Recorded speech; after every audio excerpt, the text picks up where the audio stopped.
Welcome back to The Beauty Formula. Thanks for tuning in to part 1. Here's Injectables 102 with Vanessa Bennington.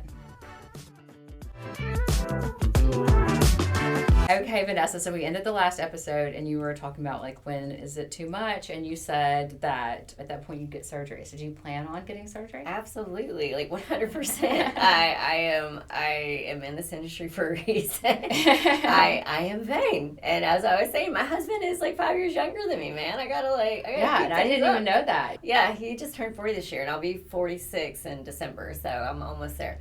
So yeah, and it's common these days. Everybody, I have a lot of patients that come in, they're like, I'm not going to have surgery until I'm 60.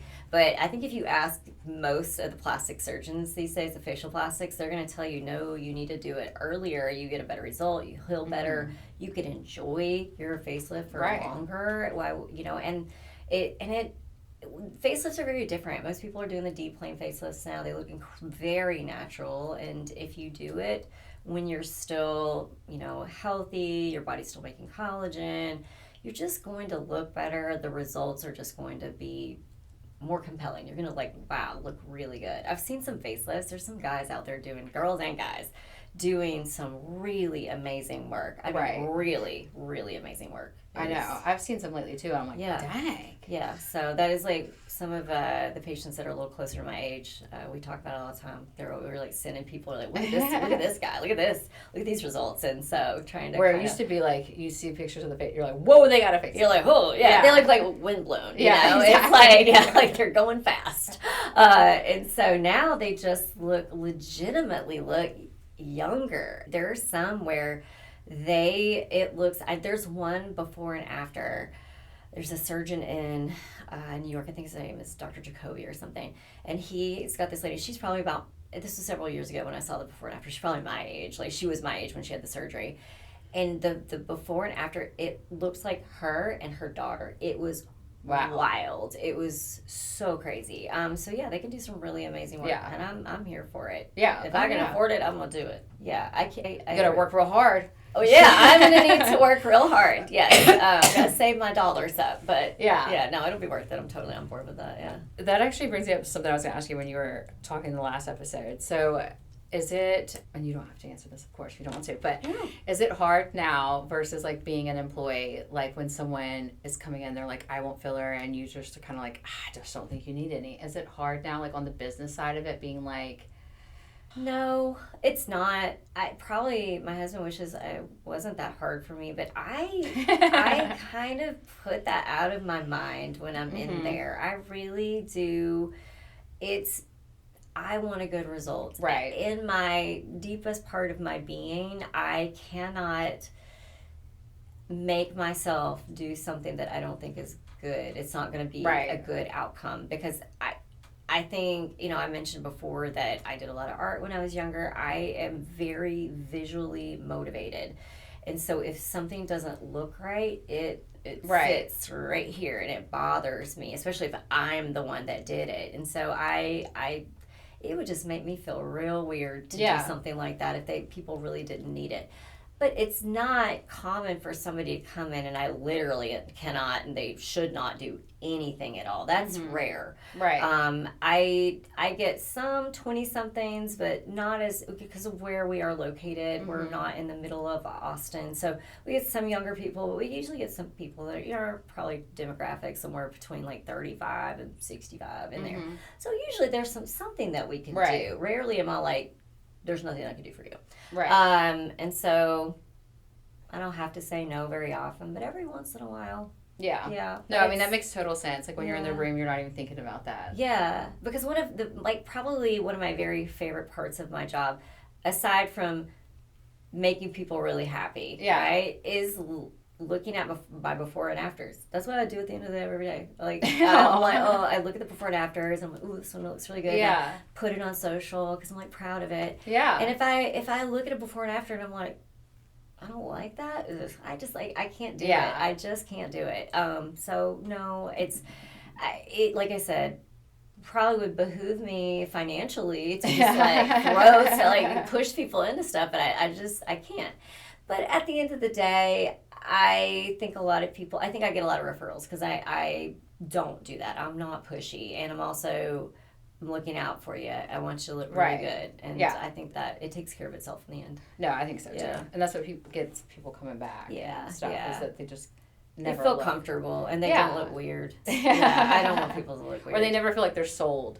Yeah. I think that's a huge thing. And that's, that's sales is, I don't like to call it sales. It's you're educating people. Right. This is what's going on with your face. This is how you're aging. And this is how I can help you with that. But I'm not selling them things. Right. I'm like, this would help, this would help this, this would help this. And you tell me what is resonating with you. What's in your budget? What's in, just right. And some people are, I don't want filler. Cool. We can do some other things then. I'm never going to push something on somebody that they're not into, because at the end of the day, if they don't like it, that's right. I got to deal with it, and I don't want that. I want them to be happy. There is nothing that, like I said, I don't like doing stuff that doesn't look good, because it's my work at the end of the day, and I want to feel good about it, but I also don't want people to go home and be like, ugh. I don't want them to walk out of the office and be like scared, right, or worried, like, because I've had that happen to me, and I know what that feels like, and I don't want that for my patients. If they're gonna be swollen or bruised or whatever, that's one thing. I'll explain that, but if they just look weird because I did something that was weird, well then that's a bad experience for everybody, me included. Yeah. Right. No, totally. I agree. I mean, I remember it almost being the opposite way too, where it's like somebody would come in and they'd be like, they'd be like, I have $400 and I've saved up and here's my $400 and I want a syringe of filler and it was on sale or whatever it is. And I'm like, you need a lot more than it. You're not even going to be able to tell. Yeah, like, that's not going to do what you think it's going to do. You're better off doing like a chemical peel package or something. Right. Or you buy some skincare or, or do something like that. And that, it happens less often now because I think that people are more educated on products and how aesthetic medicine works, and so I don't get as much of that anymore as I used to. People would come in and I only have this much money, and so luckily I don't have to talk about that as much. But yeah, I'm with you. Like I'm not gonna tell. Like I just explain. I'm like, if you want one syringe, but you want to do all this, I want you to save that money. Come back to me later, or let's do something else. Right? Let's do something else. So, and even the other day, I had somebody that came in and they wanted to address their jawline, but they didn't want to do filler. And I was like, well, I don't think your jawline's that bad. They're a round face. And I was like, and I could address it if you wanted to, but I have to use filler. It's not going to work. Yeah. But if you're not into filler, then let's talk about something else. I was like, in my opinion, I think, like, you should do something for the texture of your skin. That would be more beneficial to you. Mm-hmm. And so, you just kind of, like I said, you educate people. And at the end of the day, if you do it in the right way, they don't leave feeling disappointed. They feel like, oh, okay, cool. You either did something for them that day that they didn't even realize they needed, and then they really love it.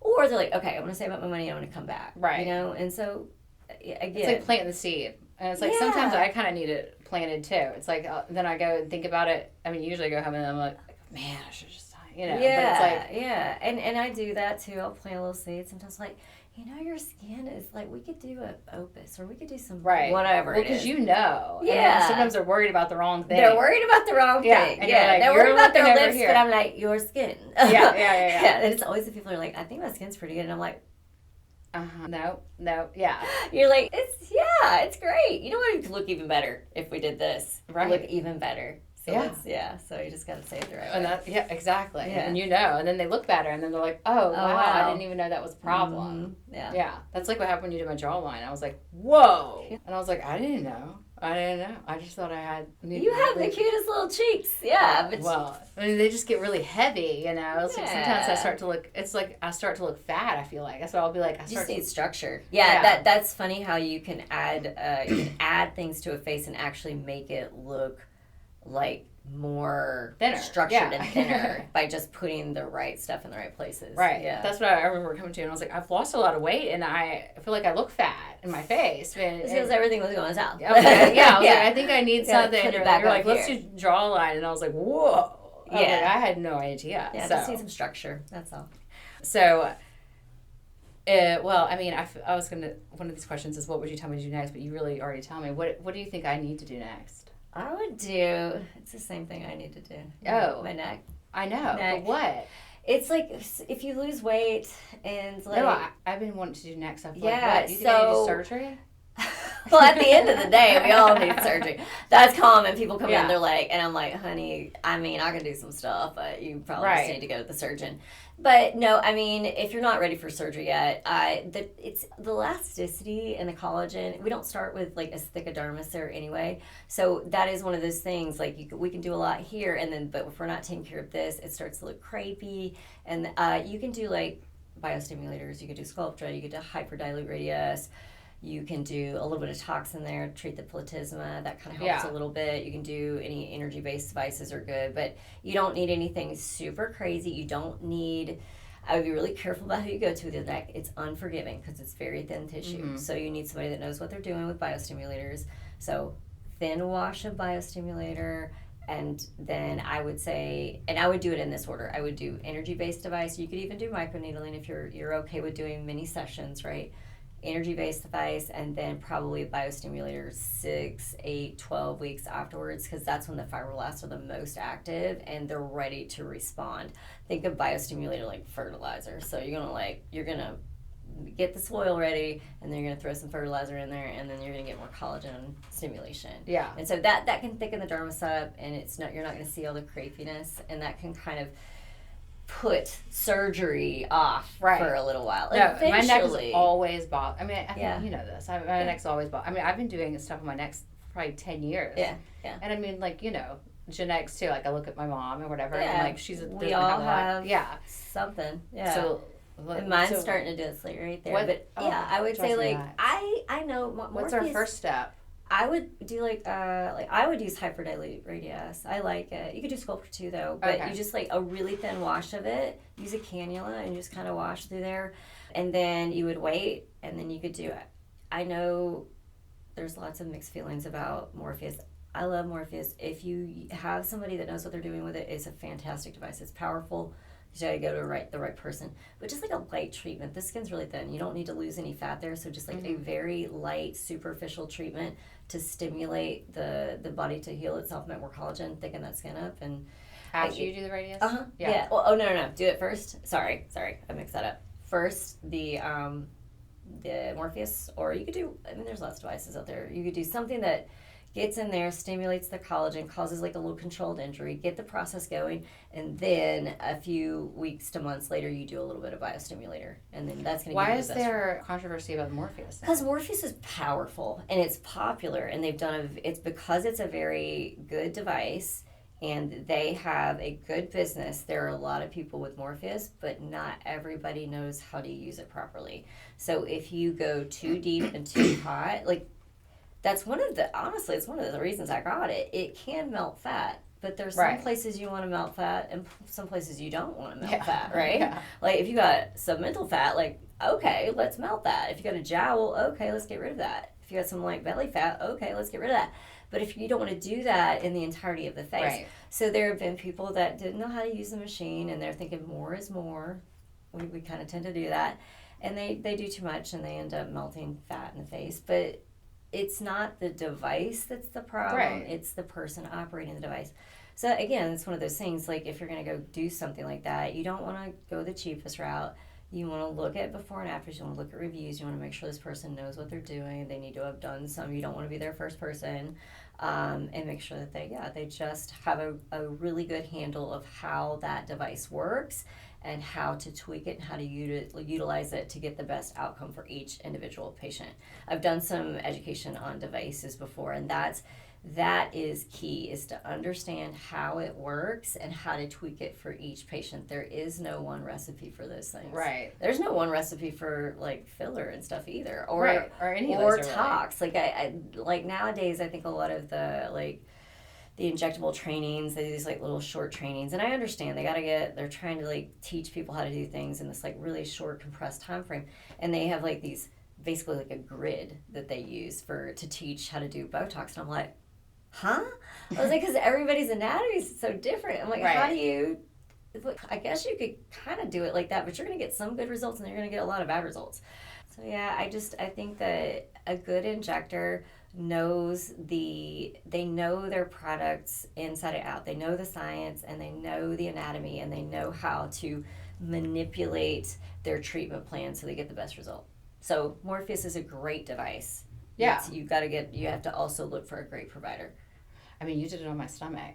Yeah. I remember. It's a spicy treatment. We have more pain control stuff now. Yeah. I mean, it was spicy. It was definitely spicy when I got it done. And then obviously it works. So I mean, it freaking works. I remember afterwards I told you, I was like, because I also got really swollen because I mean, all autoimmune stuff and everything else. Like I at one point I was like, I think I'm like 9 months pregnant or something. Like I like literally was like, whew. Yeah. But I was like, this is gonna have to be like the best thing ever for me to ever think about doing it again. And then I was like, afterwards they were like, I was like, I just don't think I would do it again. And then I was like, man, the worst part is I got great results. Yeah. So I honestly think I'll have to do it again. Early days when we first got it, so we do a little bit better job with the pain control now. But no, that's why I got Morpheus, because I had it done in my stomach. I had a baby, and I've certainly been bigger than I am now.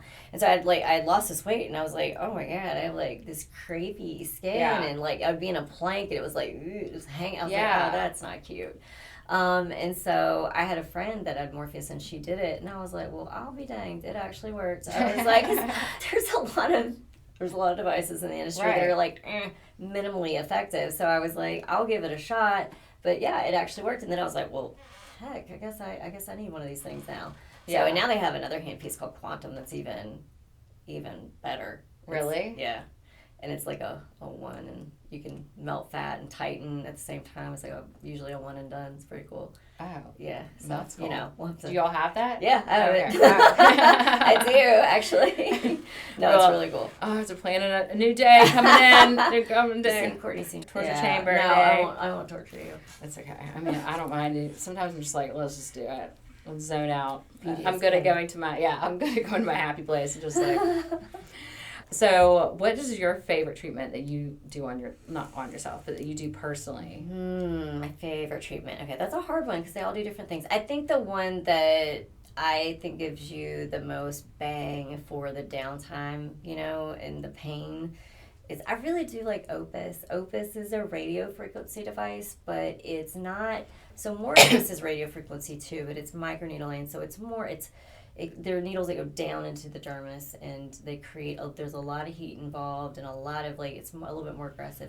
Opus, it's not. There's no needles, but it's more of this the effect is like putting a filter on your face. It makes your skin just look really pretty. It does some superficial tightening. The downtime is not significant.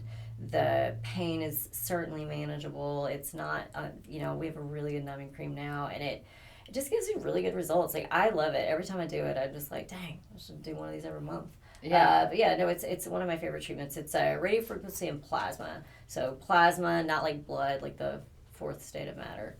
So like what the sun is made of, what the stars are made of. Oh. Yeah, that sounds kind of cool. That is cool. Yeah, no, that's one of my favorite treatments. And I've been doing that for, several years, since like 22, I think. And it's still one of my favorite treatments for resurfacing and making the skin just look really, really pretty. Clean it up. Mm-hmm. It's got this glow to it. It looks really smooth and glassy. It's one of my favorites. I think you've done that on me before a while back. I think we did neck and chest. Yeah.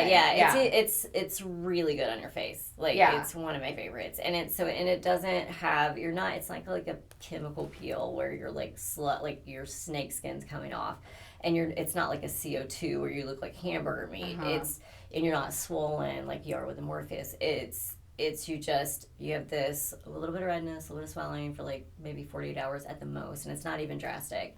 And then you get this little kind of crustiness, and it sloughs off after 5 to 7 days. You're like, dang, I look good. I love a little crustiness. It's like old I did IPL something. Days when they and IPL, man, that's a classic. IPL, and I need. Well, honestly, if I'm being honest, I need IPL more than I need Opus because I'm just freckled. I mean, I'm just very Irish, I guess. I just look at the sun and I'm like, boom, freckles. So that one makes a huge difference. And I know I did my chest and my back a few, maybe last year at the end of summer. I need to do it again now.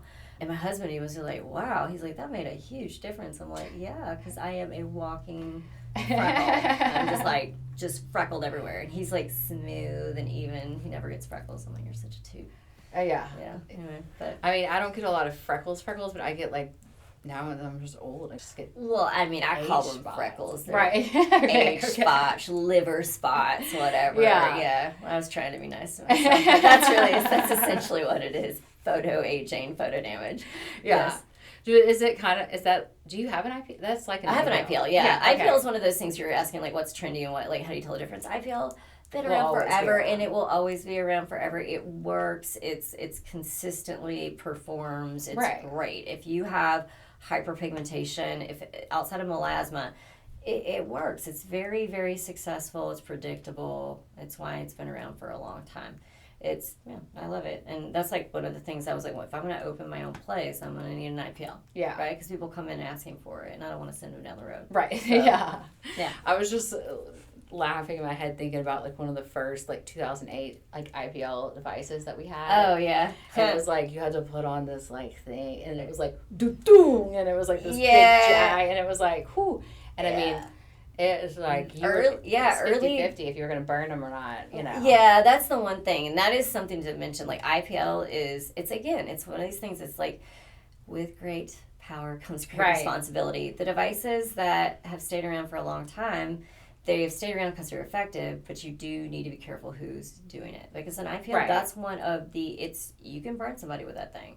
Oh, yeah. Yeah, so you got to be careful. I mean, now there's like they've nuanced these machines as we go along. Like Right. CO2s are better now than they were. IPLs are better now than they were. Like, you know, I'm sure RF microneedling will, like, in another 10 years, will be like, wow, I can't believe we used to do it like that. Right. Now it's, like, painless and, you know, whatever. But, yeah, those are the devices you do need to be careful about who's using those. Well, yeah, they're even more powerful. I mean, I remember this one had, like, a 1, 2, 3, and 4. That was your 4 settings. That was like, your settings. It's like you had to pick your Fitzpatrick. You better like 1, 2, fit in that little category. Exactly. And that's it. Burn the mess out of you. You say that the patient's a 1, and get ready. There's no way that patient's not going to get a burn. Yeah, I know. It's like even with ours right now, it goes to a certain like kilojoule, you know, power, basically a wattage. And I'm like, I would never. I don't know who I'd use that on. Your pants. I guess. Yeah. I'm like, who would not burn? I don't know. So so that's one of those things. You just got to be really careful with those things because they're, like I said, they're with great power comes great responsibility. Right. So you got to know what you're doing with those devices. Yeah. Well, what is one of the treatments that you would secretly like never touch? Ooh, I kind of mentioned it before. I never do silicone injections ever. Right. I'm trying to think if there's like something else that I've seen that I'm just like... Anything that's not permanent? You know, I tried it because I wanted to see, but I wouldn't do threads. I was going to ask you about threads. I wouldn't do threads. And I know there are people out there that love them, and maybe they just they're higher skilled than me. I'm not sure. Did you try it recently? When we first opened, I was like, let me just try this, right? Because I told you I need to learn. People will tell me, and then I'm like, nah, I want to do it anyway. So I got some threads, and I tried them, and my mom looked great, but they don't last long enough, and you often look a little weird right afterwards, kind of puckered and tethered. They can extrude, and just for the expense and the discomfort and the downtime, I just don't think it's worth it. And when I go to inject my mom now, I can feel that scar tissue in there. And that's one of the things I think a lot of plastic surgeons are like, it makes it harder to do plastic surgery. And there's stuff that I do in my office now that they say the same thing, but I think that one's probably one of the bigger problems for them. So if somebody's wanting to do a facelift in the future, it's not something I would probably recommend. And I didn't love it. I just didn't love it. Yeah. I did not. Like I mentioned, I want my patients to feel really confident. I don't want them to be worried about stuff. And I was worried about them. And I was like, I don't like this. Yeah. And so anyway, there are providers out there who do a great job with them, but it's not something I would do. Yeah, I remember like, again, back in the old 2008, whatever days, threads were a big thing, and it just was disaster. Yeah, it's just a mess. And then recently, obviously they've had like a comeback, and they're obviously a lot better than they used to be. Yeah, but I had a friend that got them, and she had come to, actually, she's in Mississippi, but she had come to us probably, I bet she's had 30 Kybella treatments. I'm not exaggerating. And you should hear her talk about it. She's like, Kybella and cool sculpting, and, and she just always, like, from the profile. Yeah. And actually, I remember the Kybella rep at the time, she was like, I think she just needs an implant, like a chin implant. A chin she's implant. like, I do? Like, and she's like, no. But she got threads in Mississippi. Yeah. She got maybe two threads, and it looked amazing. And because hers wasn't really anymore. I mean, after 30 Kybella treatments, and she's a very thin girl. Okay. Very thin. Okay. But she did. I mean, she just had this little thing. Little yeah. And then I think it turned into more of skin. Yeah. And so they pulled it back, and I was like, wow, that looks really good. Yeah. And so I had another friend that was interested in it, and I was like, I have always had a very biased opinion, anti-threads, but I was like, I don't know about this new thing anymore. I'm not in the industry, but, talk to her, and, she do it. And anyway, I think my other friend ended up not doing it. But anyways, so I was now been more curious about the thread stuff. Yeah. But that makes sense what you said, because I remember there was major problems with it before. Yeah, too. Yeah, and I still think, I just feel like the learning curve is just it's not something I'm willing to do. I think there are better answers. I think by the time you're looking at threads, it's probably time to consider surgery, to be honest. Right. To be honest. Well, it's kind of the same thing. It's the same idea. Yeah, but it's just not going to last. Yeah, it's just not going to last. Yeah, and you're going to spend thousands of dollars. Right. And I mean, I would so put that towards surgery, right? Yeah. Because at the end of the day, like, that's my priority. So you've never had threads, correct? No. Okay. Never had threads. No, I came close for body. I did. Yeah, so there's different. There are barbed threads, and then there are, like, just the threads that they insert, and they stimulate collagen. So I'm not against those. I couldn't really see any before and after pictures, but like when I think I told you this before, when I look in the mirror and I like pull the skin on my stomach up a little bit, I'm like, oh, that looks so much better. Oh, you know what? We were talking about that and how, like, we don't understand why they don't do the tummy tucks from here. Dr. Franco's doing this. I saw it on the internet today. I was like, I've been saying that this whole time. Emily told me that too, and that's why when I went to a different doctor, and I was like, well, and if you look in the mirror, and you just like pull up a little bit. Yeah, I'm like, why can't they just take it from here? And he's like, who told you could do that? And I was like, the mirror. I just look in the mirror and I go, you're like, I said that. Yeah, because I was makes thinking, sense to me. If I'm gonna get breast implants, I might as well pull it up at the same time. Why not? So that's exactly. I saw a reel the other day. I was like, well, there you are. I said, why can't we just do it? He goes, because of gravity.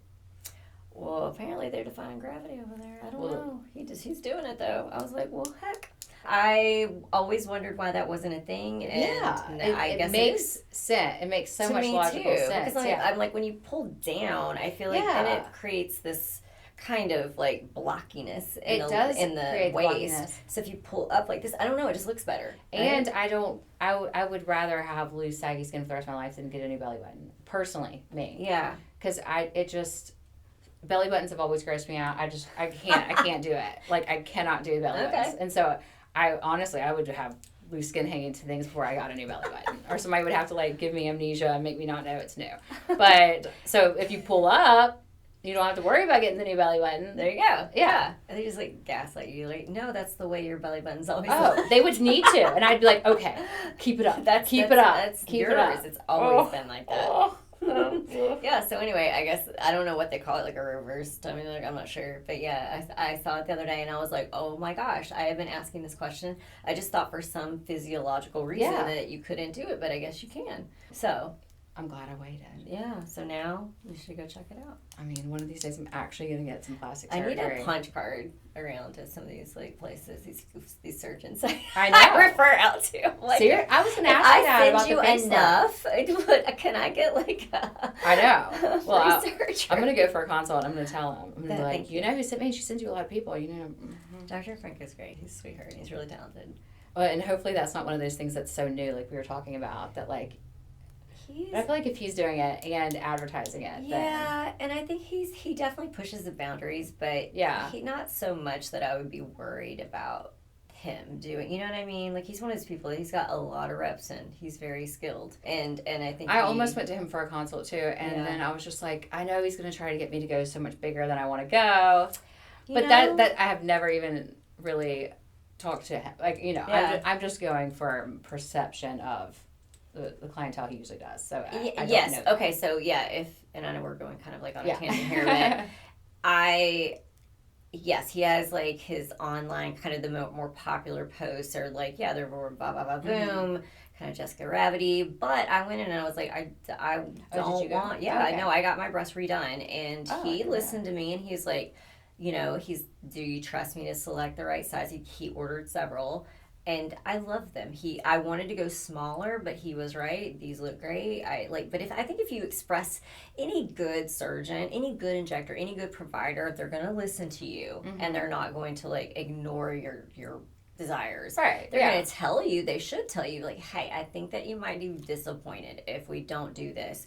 But I was like, you know what? You do this all day, every day. Like. Right. You know what I'm asking for. I do trust you. You gave me like a selection, and the biggest one I was like, okay, I could deal with that. And but they look great. Like, and I'm not a surgeon. I don't know how to so you just at the end of the day you have to like choosing a provider of any type. You have to do your homework, go in, do your consult. Okay, do I trust this person? Do I feel comfortable? And if you do, okay, cool. That's just that you've done your part at that point, right? Totally. And that's really all you can do. But yeah, he did a great job, and I don't look like overdone. No, you don't. I don't think I look overdone. No, you do not. Oh, not.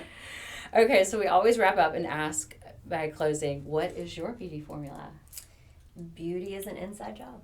Yeah, it is. True. I think that we pride ourselves on really talking to our patients about. Not just like what we're doing here, but if you're not taking care of yourself from the inside out, it's going to be really hard for what we're doing to work. No. But you're not going to, if you're not healthy, you're not going to look as good as you could. So I really do think that if you don't have the budget for any of the things that we do in our office, take good care of yourself. Eat well, stay hydrated, get your sleep, do what you can, and that stuff it will help. It absolutely will help, and that is the foundation of your beauty formula. That's the foundation of my beauty formula. Yeah. No, I love that. Absolutely. All right. Well, thank you, Vanessa. Thank you, guys.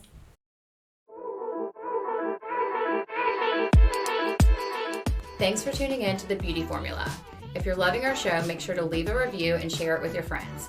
Follow us on Instagram at The Beauty Formula Podcast for the latest updates, and head over to our sister store, Harbin House, for all your skincare needs. A big shout out to the Harbin House production team, Allison Turley and Remy Jenkins. See you next time.